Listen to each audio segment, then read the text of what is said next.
Assalamualaikum warahmatullahi wabarakatuh. Salam sejahtera untuk kita semua. Hai teman-teman, berkenalan yuk dengan anggota kelompok kami. Ada Firman Syah Asamat, Anissa Damayanti Hairun, Nur Hajar, Dwi Indrawati, Madinah Nurtazala Walik, dan juga Nur Hasanah. Pada kesempatan kali ini, saya Anissa Damayanti Hairun selaku moderator yang akan menemani kalian dalam mengarahkan video pembelajaran kali ini. Untuk mempersingkat durasi, saya persilakan kepada para pemateri untuk memaparkan materinya. Baik, terima kasih atas kesempatan yang telah diberikan moderator. Saya Firman Syah Abdul Samad sebagai pemateri pertama yang akan memaparkan materi tentang pengantar psikoanalisis sosial. Harni yang memiliki tulisan-tulisan awal seperti Freudian akhirnya tidak sepaham dengan psikoanalisis ortodoks dan membentuk sebuah teori revisi yang merefleksikan pengalaman-pengalaman pribadinya, baik pengalaman klinis ataupun bukan. Walaupun tulisan-tulisan Harni berkaitan dengan masalah kejiwaan dan kepribadian neurotik, akan tetapi dapat pula diterapkan pada kepribadian normal dan sehat. Kultur, terutama pengalaman-pengalaman awal kanak-kanak, memainkan peran penting dalam perbedaan kepribadian sehat ataupun neurotik. Ia juga sependapat dengan Freud. Trauma pada masa kanak-kanak awal merupakan hal yang penting, tetapi letak perbedaannya dengan Freud adalah pada keyakinan bahwa dorongan sosial lebih berperan penting dalam perkembangan kepribadian dibandingkan dengan biologis. Baik, terima kasih moderator atas kesempatan yang diberikan. Saya Nur Hajar sebagai pemateri kedua akan memaparkan materi tentang perbedaan antara Harni dan Freud. Harni mengkritik teori Freud dalam beberapa aspek. Pertama, ia memperingatkan bahwa mengikuti sepenuhnya pandangan psikoanalisis ortodoks atau konvensional akan mengarah pada tidak berkembangnya pemikiran teoritis dan praktek terapi. Kedua, Harni 1937 sampai 1939 tidak sependapat dengan ide Freud mengenai psikologi feminim.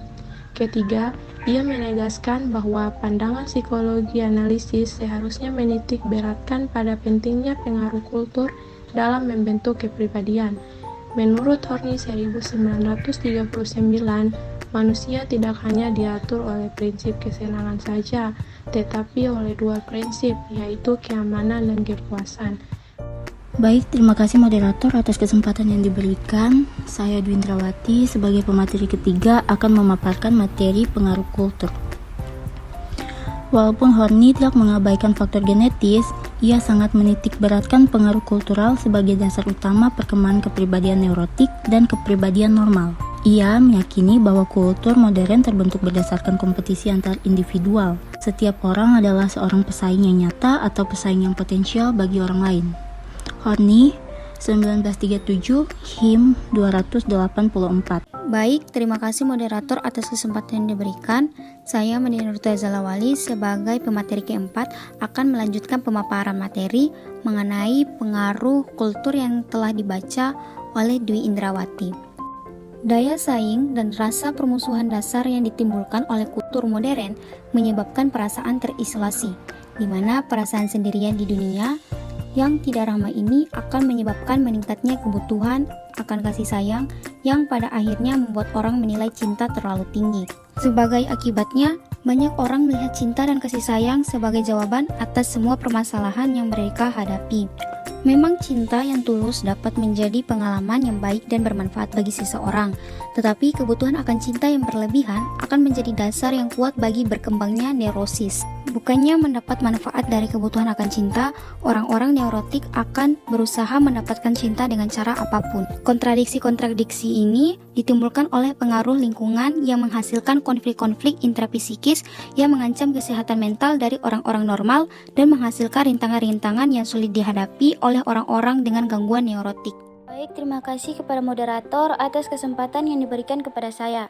Saya Nur Hasanah Asri sebagai pemateri 5. Saya akan memaparkan materi. Langsung saja, pentingnya pengalaman masa kanak-kanak. Harni meyakini bahwa konflik neurotik dapat muncul dari hampir semua tahapan perkembangan. Tetapi, masa kanak-kanak adalah masa ketika sebagian besar masalah timbul peristiwa-peristiwa traumatis yang berbeda-beda, seperti pelecehan seksual, pemukulan, penolakan, pengabaian, dan memengaruhi perkembangan anak di masa depan. Tetapi, Harni 1937 meyakini bahwa pengalaman-pengalaman yang merusak ini hampir selalu ditimbulkan oleh kurangnya kehangatan dan kasih sayang yang tulus. Walaupun pengalaman-pengalaman pada masa dewasa dapat juga berpengaruh penting, terutama bagi individu normal. Pengalaman-pengalaman masa kanak-kanak mempunyai peranan utama dalam perkembangan kepribadian. Baik, itu tadi materi singkat yang saya paparkan. Saya kembalikan kepada moderator. Itulah pemaparan materi dimulai dari pemateri 1 sampai dengan 5 dari kelompok kami.